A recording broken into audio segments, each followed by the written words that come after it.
Okay, so a brand new Sonic movie is out, and I am still wearing a Nintendo shirt. Sorry, Sonic fans, but in the 2 years between movies, this is all I've got.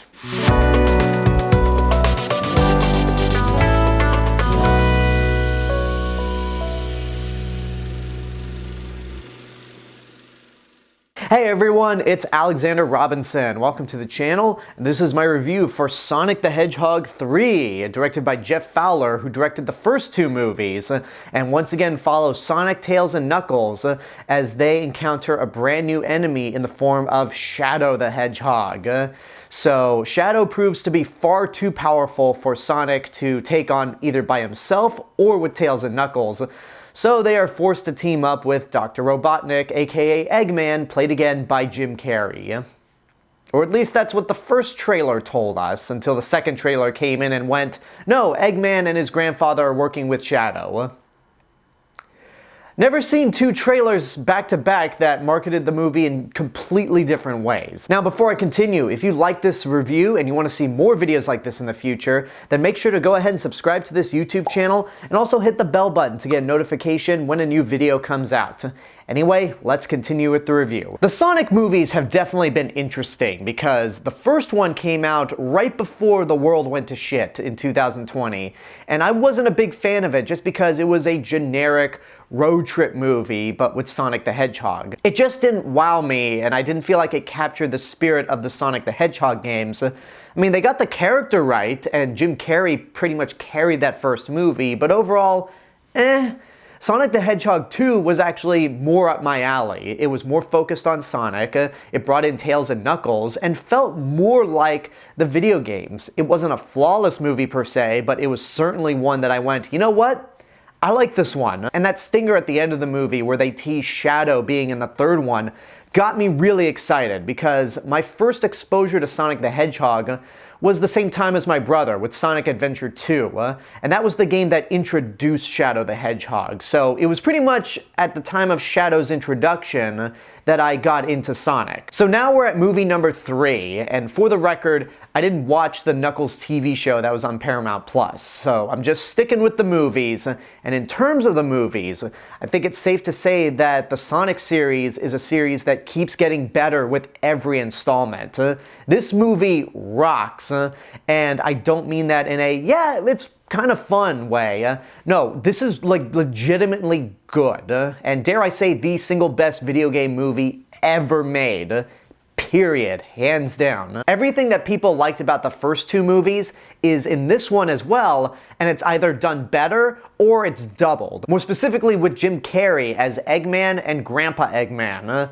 He is pretty much playing two characters in this movie, and he's playing them with the same level of 90s charisma that Jim Carrey had back in the day. He is just wildly entertaining, and playing off himself I thought would get tiring really quickly, but he manages to make both characters distinct from one another, even though it's obvious it's Jim Carrey playing both of them. There are a few points in this movie where it is pretty much the Jim Carrey show.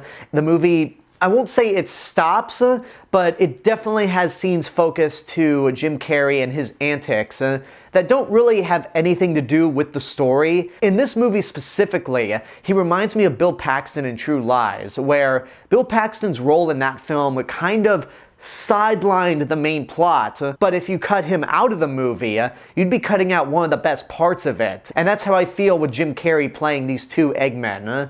So he's great, but much like with Sonic the Hedgehog 2, even if you didn't have Eggman in this movie, you have all these other great elements that hold the movie together. Specifically when it comes to the main characters, Sonic, Tails, Knuckles, and Shadow. Sonic in this movie is just as energetic and scatterbrained as he is. Ben Schwartz does a great job playing him. And in terms of his character, Sonic is very much trying to balance out being himself while also working as a team along with Tails and Knuckles and learning to trust them. Colleen O'Shaughnessey, again, I hope I pronounced that last name correctly, is great again as Tails, and the fact that they, again, brought her over from the games into this movie is a huge win. Idris Elba is still a lot of fun as Knuckles. In terms of Keanu Reeves as Shadow, I was kind of iffy on hiring a big name actor for Shadow because, again, they brought the actress who voiced Tails in the games for this movie. But Keanu Reeves really does fit Shadow perfectly. And because of Shadow's presence, this movie has a lot of emotional stakes to it. If you know the video games, you know that Shadow has a very dark background. He's such a tragic character. And I think Keanu Reeves plays him really well, on top of the way Shadow is animated, of course. And that's actually the biggest surprise of the movie, is that while it's certainly a lot of fun, like the first two, this movie has a lot of emotion behind it. Shadow's backstory is done very well. You understand why he's the character that he is.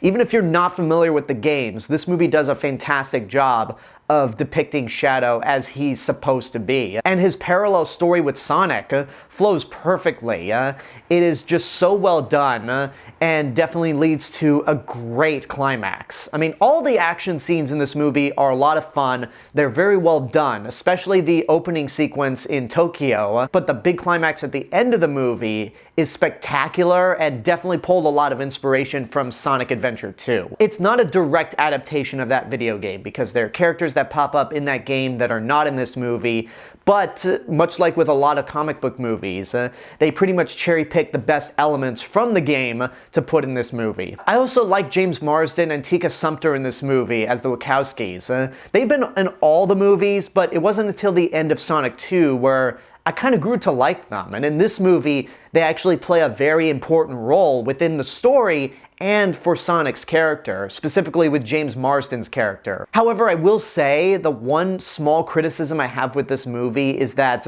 there's a big emotional scene that happens near the end of the second act that kind of gets sidelined for some Jim Carrey shenanigans, which the Jim Carrey scenes are great, but at a certain point I went, can we go back to the story? There was a big thing that just happened, and I want to see how that gets resolved. And the way they resolve it is just kind of quick, but nothing too major in terms of a criticism. Just something that slightly bugged me. The only other real problem I had with this movie wasn't even because of the movie itself, it was because of the kid sitting next to me. Now, when I reviewed Sonic the Hedgehog 2 a couple years ago, I mentioned that in the back of my theater, there was a little kid that was talking nonstop, and I said, man, this kid's bugging me, but technically, I'm in his territory, so I'm not going to say anything. This time around, the kid sitting next to me was just standing up the whole time, walking across the aisle, and his parents were doing a terrible job at keeping him under control, to the point where when the movie ended and the credits were rolling, the kid pretty much pulled out a phone, started watching videos, and somebody in the row next to me went, "Can you turn the volume off?" So props to that person. Shame on the two parents who let that kid just run wild in the theater. So if that's the worst thing that can happen when watching this movie, that's more of a testament to how great Sonic the Hedgehog 3 is. It's a movie that I would easily say is worth seeing in your lifetime. This is a perfect example on how to make a third installment.